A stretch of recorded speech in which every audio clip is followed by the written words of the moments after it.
Hello everyone, welcome you all to the third session of this year on the topic Joint Mobilizations, its Basic and Principles. For today's live session, we have our renowned resource person, Dr. Vivek Gupta sir, who is working as a faculty at King George Medical University, Lucknow. Also, he is continuously taking our online sessions from 1 year as an online teaching faculty at Movement Maestro Academy. Thank you, sir, for joining today's session. Over to you. Thank you, Dr. Badhu, sir.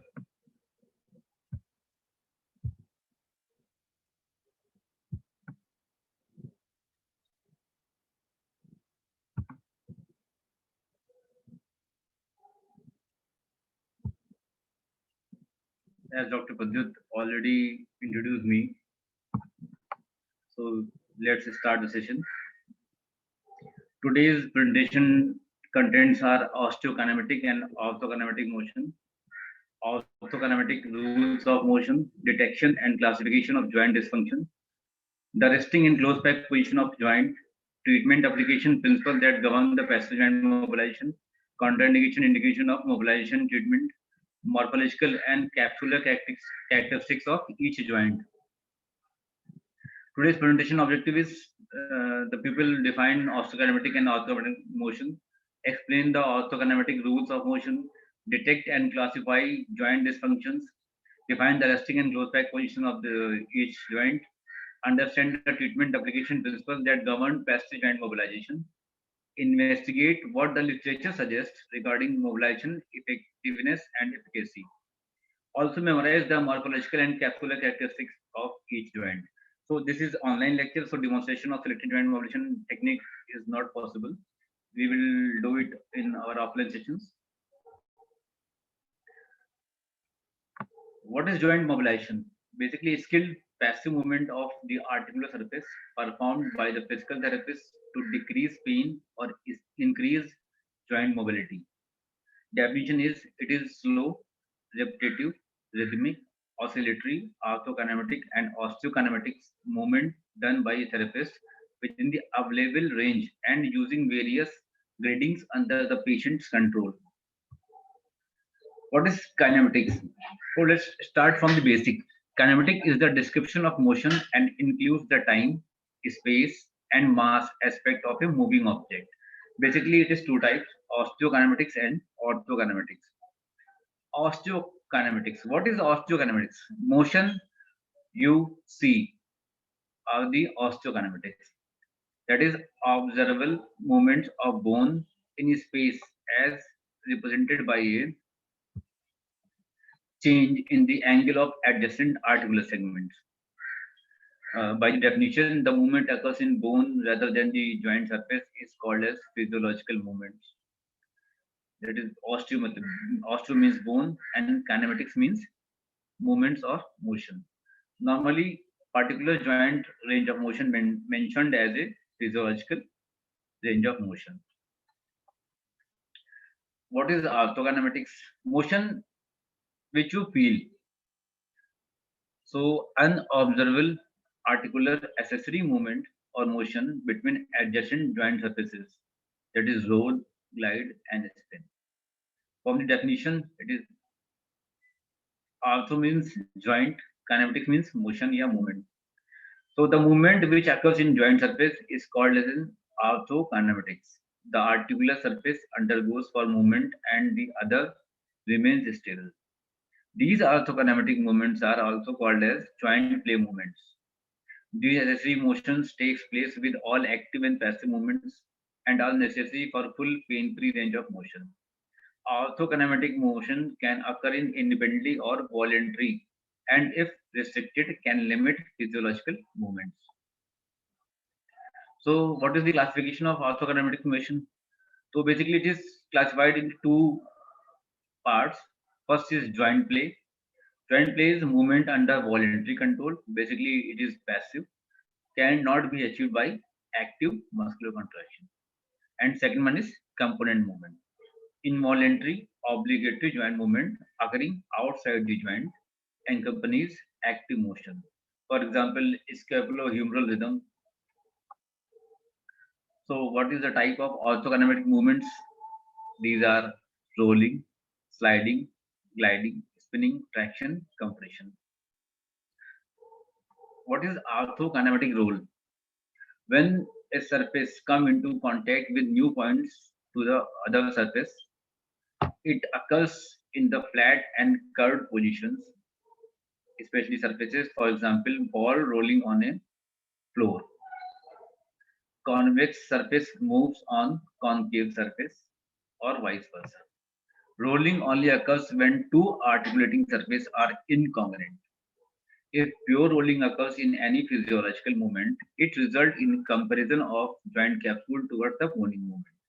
Rolling combines with the gliding, spinning during the physiological movement as we see in our pictures. What is arthrokinematic glide? Translatory motion in which one constant point on one surface is contacting new point or a series of points on another surface. Pure gliding can occur when two surfaces are congruent and flat or congruent and curved. Glide also referred to as translation. Direction of gliding depends on whether the moving surface is concave or convex. Direction of gliding will be towards the physiological movement if the concave surface move on the convex surface. Direction of gliding will be opposite to the physiological movement if the convex surface move on concave surface. Orthokinematic spin. Rotation around the longitudinal stationary mechanical axis in a clockwise or counterclockwise direction. Moving surface rotates on a stable surface. Rotation occurs in stationary mechanical axis. Spinning results in rotatory movement. Spinning surface creates an arc of circle. It combines with the rolling and gliding, result in rotatory type of physiological movement. For example, radiohumeral joint pronation and expansion movement is how to be compare of arthrokinematic motions while concave surface moving on convex or convex surface on vice versa. In the picture, concave surface moving on convex surface, we see the example in given picture: spinning, roll, glide, the three different type of movements. While convex surface moving on concave, the spinning pattern, rolling pattern, and gliding pattern are different. So in rolling and gliding, since there is a never pure congruency between two joint surfaces are present, then all motions require rolling and gliding to occur simultaneously. This combination of roll and glide is simultaneous but not necessary in proportion to one another. There is a one rule in orthokinematic motion. The more congruent, the more gliding. The more incongruent, the more the rolling.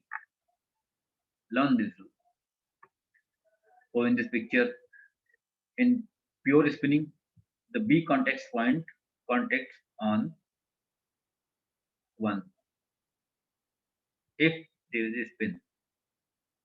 But in pure glide, A contact point continuously glide in pure gliding, then its contact with point 2.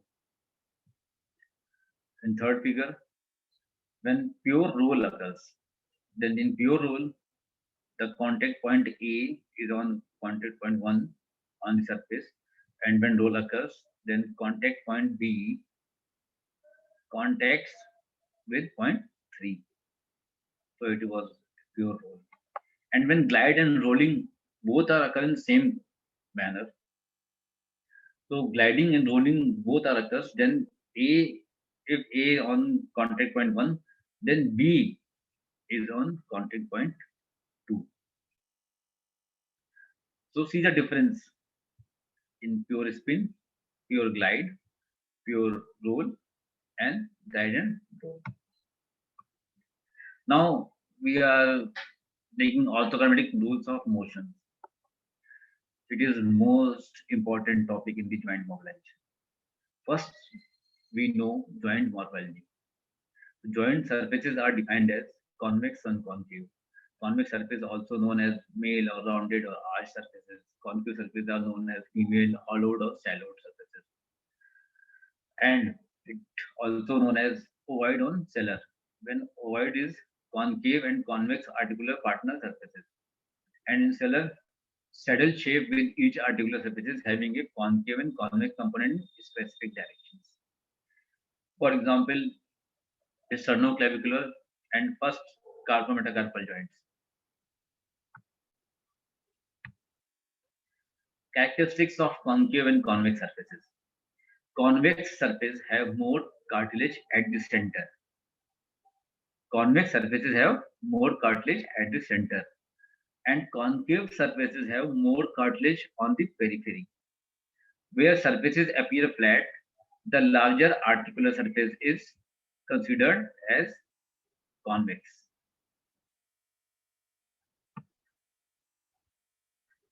Uh, all people know convex-concave rule.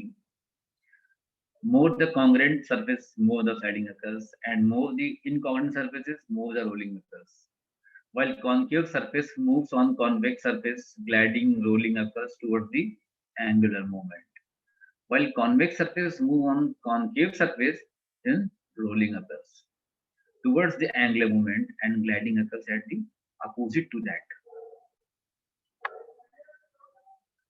As we see in picture, convex surface is moving on concave surface, then rolling and angular motion in one direction, that is same direction. And other side in next picture, concave surface is moving on convex surface, then rolling, angular motion and sliding occurs in same direction. So the first rule of motion is concave motion rule. When convex surface is stationary, when convex surface is stationary, convex. In first picture, we see the convex surface is fixed and the concave surface is moving. So osteokinematic and arthrokinematic motion in the same direction. That is, the joint surface and the bone moves in same direction. Arthrokinematic mobilization gliding force is the same direction as osteokinematic bony movement. So we can say glide and roll are in the same direction.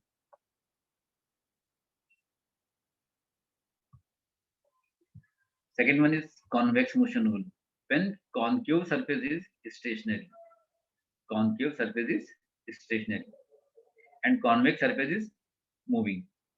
So the osteokinematic and arthrokinematic motions is in the opposite direction. See in the film, see in the picture, the concave surface is stationary, fixed, and the upper one is that is bone is moving, that is convex surface. So the arthrokinematic mobilization gliding force is in the opposite direction as osteokinematic bony movement. This is very important to remind when we do joint mobilization in our daily practice. So in this convex motion rule, we can say glide and roll are in the opposite direction. So gliding in opposite direction with rolling. Because there is always incongruent surface, there must be some combination of glide and roll. Orthokinematic roll always occurs in the same direction as bony movement, regardless of whether the joint surface is convex or concave in shape. So as we see in the film, now we understand the functional role and glide analogy. Basically, joint incongruency requires rolling and gliding in combination. So what is obligate translation? During active range of motion, translation direction is influenced by the capsulo-ligamentous complex of the joint. And passive restraint act not only to restrict the movement, but also to reverse the articular movements at the end of range of motion. The same rule, the more congruent, the more glide. The more incongruent, the more rule. Convex and concave morphology versus capsular obligate translation. There is a important thing also in it. As the in range, asymmetrical capsular mobility causes obligate translation away from the side of tightness. At in range, asymmetrical capsular mobility causes obligate translation away from the side of tightness. Tight capsular structure will cause early and excessive accessory motion in the opposite direction of tightness. Treatment plane and axis of motion. The treatment plane lies in concave articular surfaces and is parallel to the joint surfaces and perpendicular to the axis in the convex surface. The axis of motion always lie in the convex articular surface, and the treatment plane moves with the concave surfaces. The treatment plane remains essential still when the convex surface moves. What is traction? The process of pulling off bony surface away from the other each other. That is known as joint separation. Passive transliteratic bone movement which is at a right angle to the treatment plane. It is important role in joint mobilization. It has now gliding translatory movement where the joint surfaces are passively displaced parallel to the treatment plane. Parallel to the treatment plane. Either it is on 180-degree or any some other angle.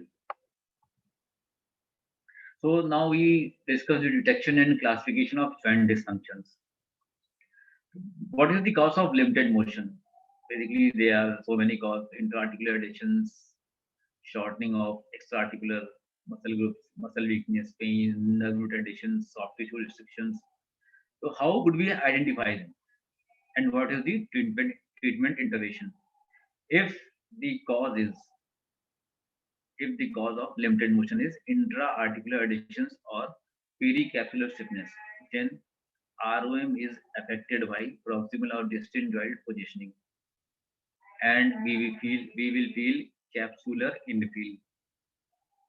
Then we will mobilize the that joint.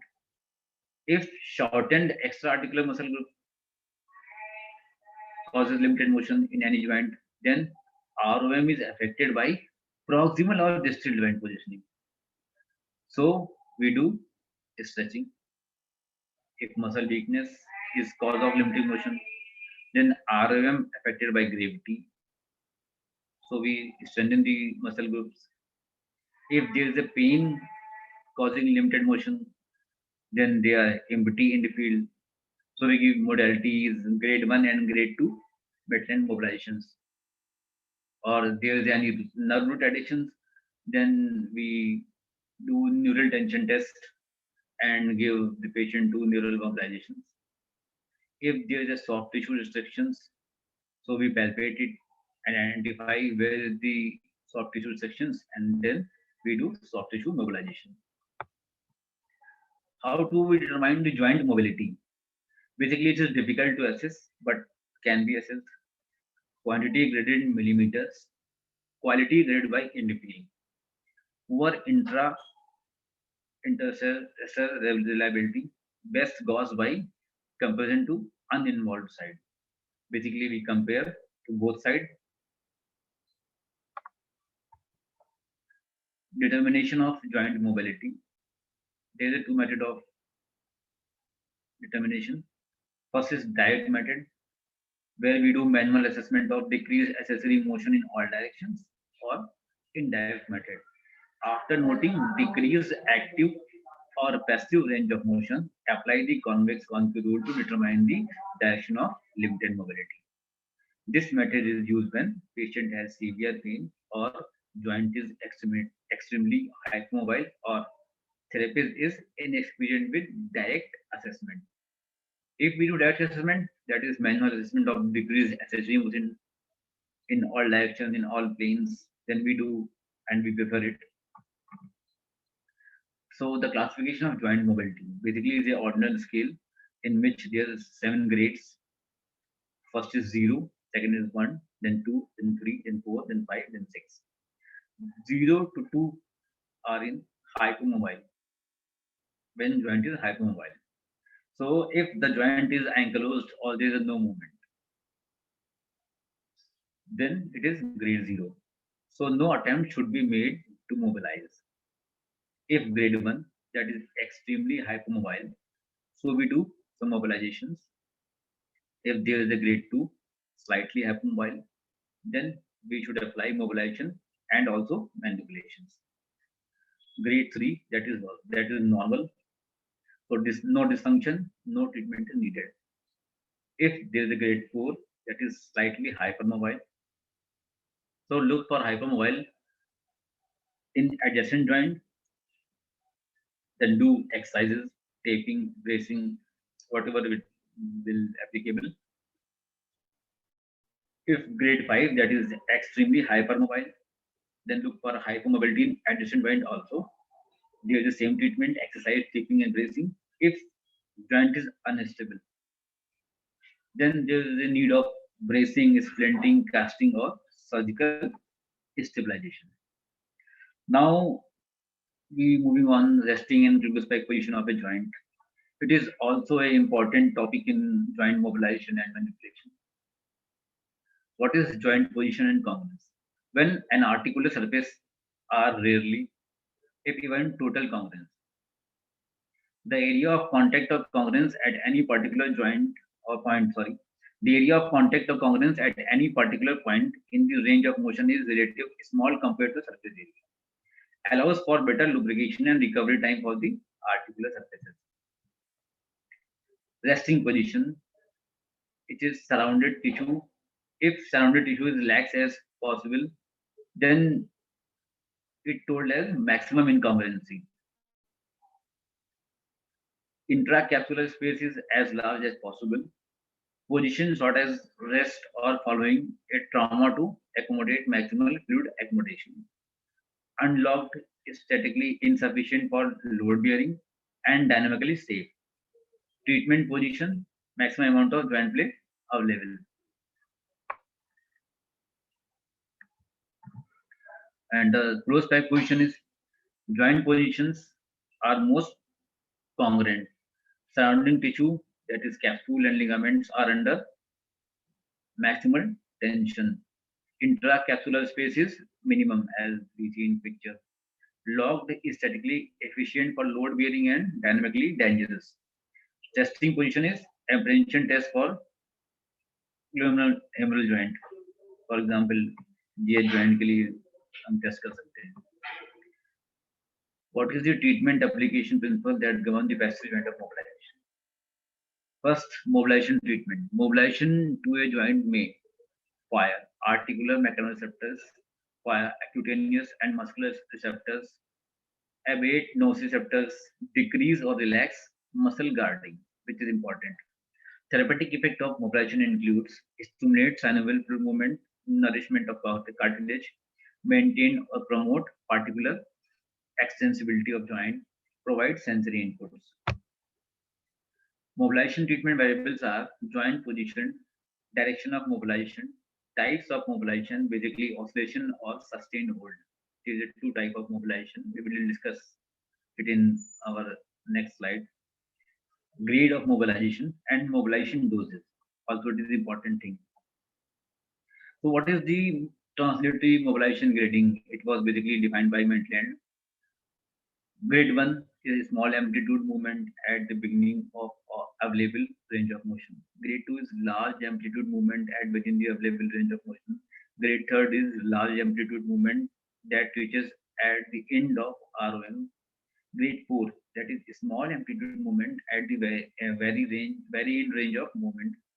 And grade 5, that is high velocity thrust of amplitude at the end of available range and with its anatomical range, that is known as manipulation. So we discuss the grade of joint mobilization, that is also known as distraction mobilization grading. So when we use grade 1, so if unweighing or barely supporting the joint surfaces, equalize coercive and atmospheric force of joints, Elevates pain by unloading and decompression, nullifies normal compressive force. Basically, these are efficacy of grade 1. Grade 2, slack of capsule taken up. Basically, it is for used for eliminating joint pain. And grade 3 is used for capsule and ligament stretching. Basically, we use it on capsular and ligamental tightness.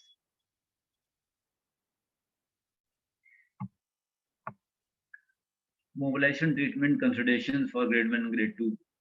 Neurophysiological effect used daily to treat pain. Pain relief through neuromodulation on the sensory innervation of the joint, mechanoreceptors, and pain receptors. Gauge pain achieved by the inhibition of transmission of nociceptive stimuli at the spinal cord and brain stem level. Neutralizes joint pressures. Prevents grinding. That is for grade 1 to 3rd, grade 1 to 2nd. From grade 3rd to 5th, there is a mechanical effect used 3 to 5 times per week to treat stiffness or hypomobility.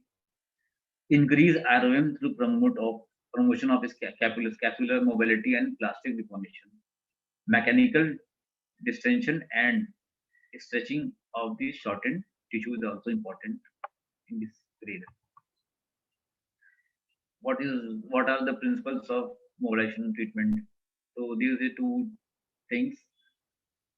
First is oscillations. In our daily practices, we do joint mobilization and we do oscillations. So there are two different things. First is oscillations. What is the rule for the oscillations? So 60 to 120 oscillations per minute in a session of 1 to 5 sets of 50 to 60 seconds. 5 to 6 seconds. And it is used for treating pain. When we use prolonged hold technique, that is used for 5 to 30 seconds, and we give 1 to 5 repetitions, typically applied at the end of range of motion to treat stiffness. So there's the two methods. One is oscillations and second is prolonged hold. Oscillation is used for treating pain and prolonged hold is used to treat stiffness. Oscillations and prolonged holds at mid-range stimulate type 1 mechanoreceptors, and oscillations and prolonged hold at the end range stimulate type 2 mechanoreceptors. Low-grade sustained hold stimulates type 3 mechanoreceptors and inhibit guarding of muscle. What is the mechanoreceptors? So articular mechanoreceptors are 4 types. First type 1, type 2, type 3, type 4. Their function is type 1 posturally active at rest.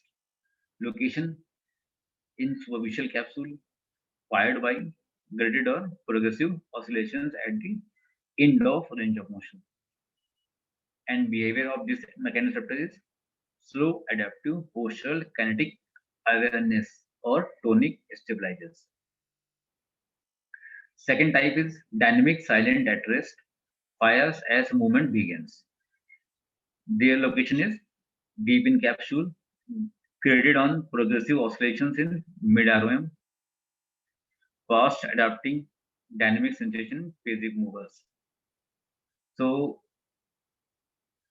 third one is inhibitive, very similar in function and structure to GTO. Location is ligaments, stretched or sustained hold at end ROM. And behavior of these type of mechanoreceptors is they are defensive receptors, give reflex inhibition of muscle tone. Type 4 is nociceptive in function and location is in most of the tissues fired by injury and inflammation, and behavior is non-adapting tonic reflexogenic effect which produces guarding. So the principles also which depend on when we treat patient. First is relaxation. Patient has to be positioned in relaxed manner before starting the treatment position. And second one is fixation. The joint which is proximal to the mobilization joint should be fixed and avoid trick movements. Support and stabilization. The distal part of the joint being moved should be supported or comfortably stabilized for relaxation and avoid inconvenience. Treatment direction. The treatment direction may be parallel or perpendicular to the treatment plane. Distraction may be applied perpendicular to the treatment plane. The oscillatory technique may be performed parallel to the treatment plane. Treatment force and range. The treatment force will be depend on the grade of movement of the joint. It may be gentle or forcible. Range of the movement may be deeper, depends on the stiffness of the joint at the present time. So what is the point to remember? Position of the patient to achieve maximal relaxation, comfortable room temperature with patient properly draped, confident, firm, comfortable handholds of the therapist, remove watches and jewelry of patient and therapist both, secure ties, belt, buckles, etc., which we use in daily mobilization techniques, articulate initially in resting position and then chase the end range. Use good body mechanics, allow gravity to assist. Your body and the mobilizing part act as one unit. Stabilize. Stabilization is most important thing. Short lever arm and hands as close to joint as possible. Mobilize below the pain threshold. Mobilize below the pain threshold. Why? Because to avoid muscle guarding and articulate in opposite direction if needed. Also, one thing, do not cause pain in any mobilization technique. It is pain free. So now we go on contraindications and indication to the mobilization treatment. So it is important to know the contraindication, and there is absolute contraindications, that is red flag. Malignancy in area of treatment, infectious arthritis, metabolic bone disease, neoplastic diseases, fusion or ankylosis, osteomyelitis, or fracture or ligament rupture. These are absolute contraindications. And some relative contraindications are excessive pain or swelling, arthroplasty, pregnancy, hypermobility, spondylolisthesis, rheumatoid arthritis, and vertebro-basilar insufficiency in cervical spine. Now we move on morphological and capsular characteristic of each joint. So first we take in glenohumeral joint. So concave surface is glenoid fossa, as we see in the picture. Convex surface is humeral head. And close back position is 90-degree abduction and external rotation. And resting position is 50 to 70-degree scaption with mild external rotation. And capsular pattern, that is external rotation, abduction, and internal rotation. So what is capsular pattern?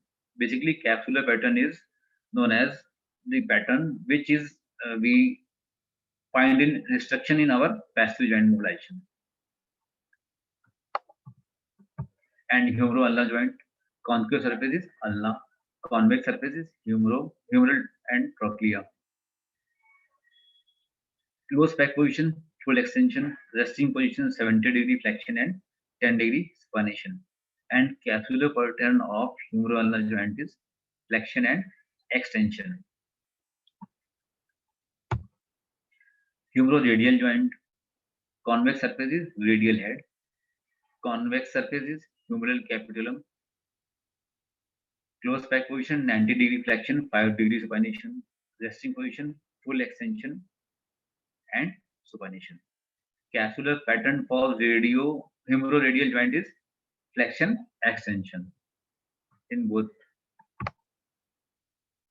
Radioulnar joint, concave surface is ulnar notch, convex surface is radial capitulum, close back position is radial capitulum, resting position, 70-degree flexion, 30-degree supination, capsular pattern, equal limitation for close supination.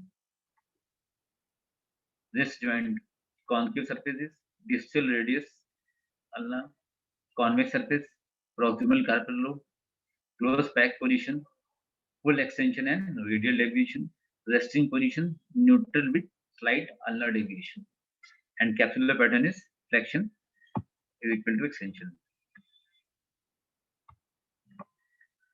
Metacarpal joint and interphalangeal joints. In concave surfaces, distal, convex surface, proximal, close back position, full flexion, resting position, slight flexion, capsular pattern flexion greater than extension. MCP in IP joint, capsular pattern flexion is greater than extension. Spinal joints, concave surface, there is variable concave surfaces, and also there is a convex surface is also variable. Close back position, that is full extension. Resting position, midway between flexion and extension.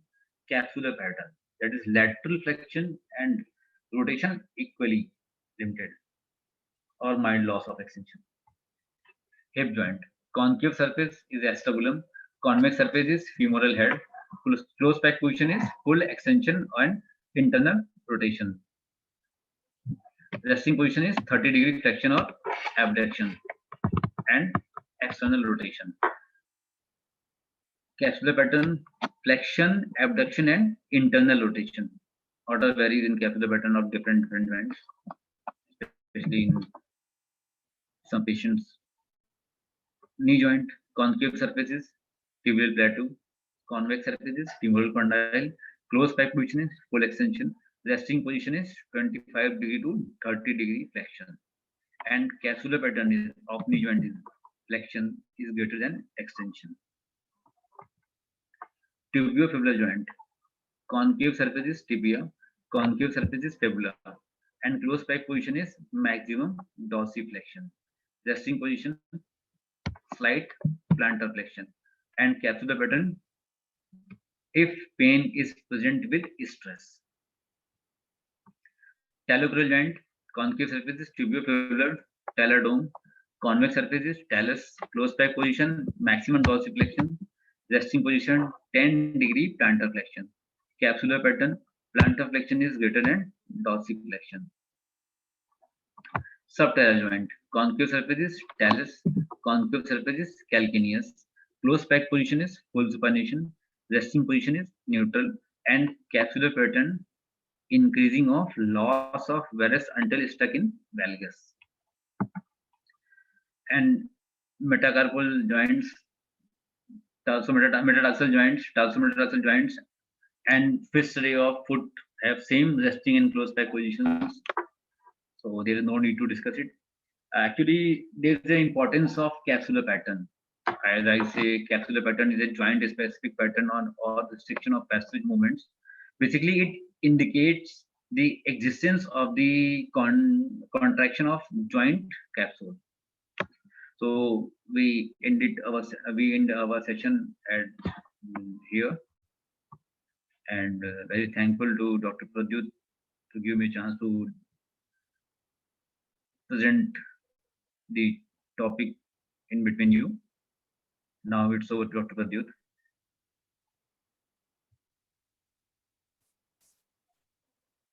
You can turn up the slides, sir.